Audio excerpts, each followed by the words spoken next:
What's up, guys? Welcome to your 179th Android tutorial where we're going to start programming our cube. And what I've done is I set up three new classes. You guys don't have to, just so I can add it to the demo application that you guys can download from the marketplace or whatever. So it's pretty much the same. All I'm going to do is change, if you guys decide to make three new classes. I called this one GL Cube Example, which is the activity class, and it's going to take a GL Cube renderer, which is pretty much the exact same as our previous renderer, except instead of having a triangle, I set up a GL Cube, which we're going to create here, which is that class we're going to create for cube, and pretty much everything else is the same. It's giving us an error because we don't have a draw method within our cube as well, but pretty much everything else is going to be the same as for now. Maybe change this to be a little bit closer there. Alright, so let's get into it. Let's open our GL Cube class up, and it's right here. It's going to be pretty simple. We're actually going to, we're going to open our triangle class first and pretty much copy everything because it's pretty much the same framework. So it's going to be nice and easy here, a little bit easier. We'll be able to move a little bit quicker than we did previously, and we just need to change our constructor to cube. To the name of our class, our cube here. So GL Cube. And there we go. Now let's just think about the points that we need to set up, and we're going to work with 3D now. It's going to be pretty much for the same concepts here. So as you can see, we have 4 points here, and then also if we hover around, you can see 2 or 3 more points here, but there's also a 4th point back here. So we have a total of 8 points to build a cube, which makes sense. And so we're just gonna put those points in. Got to think about it. This would be like, let's go to the front view again. This frontmost point up here would be 1, 1, and then -1 in the y direction, or in the z direction. So it'll be closer to us.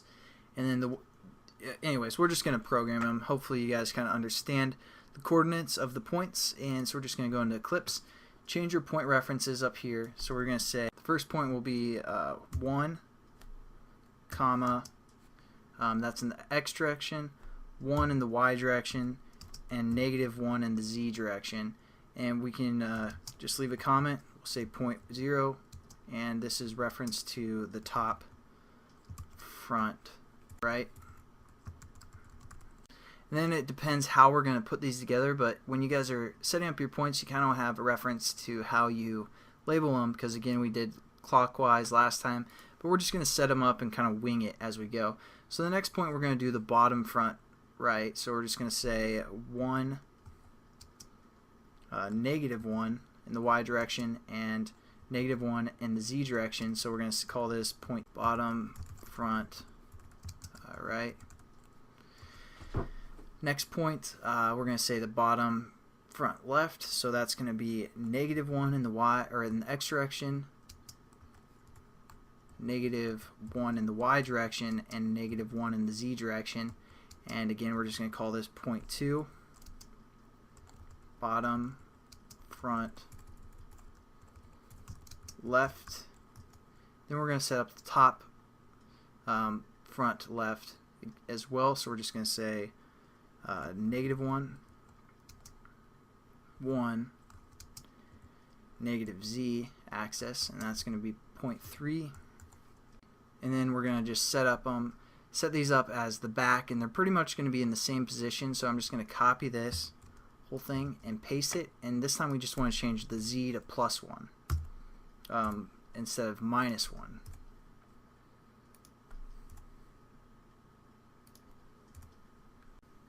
And then we're just going to change all these fronts to back.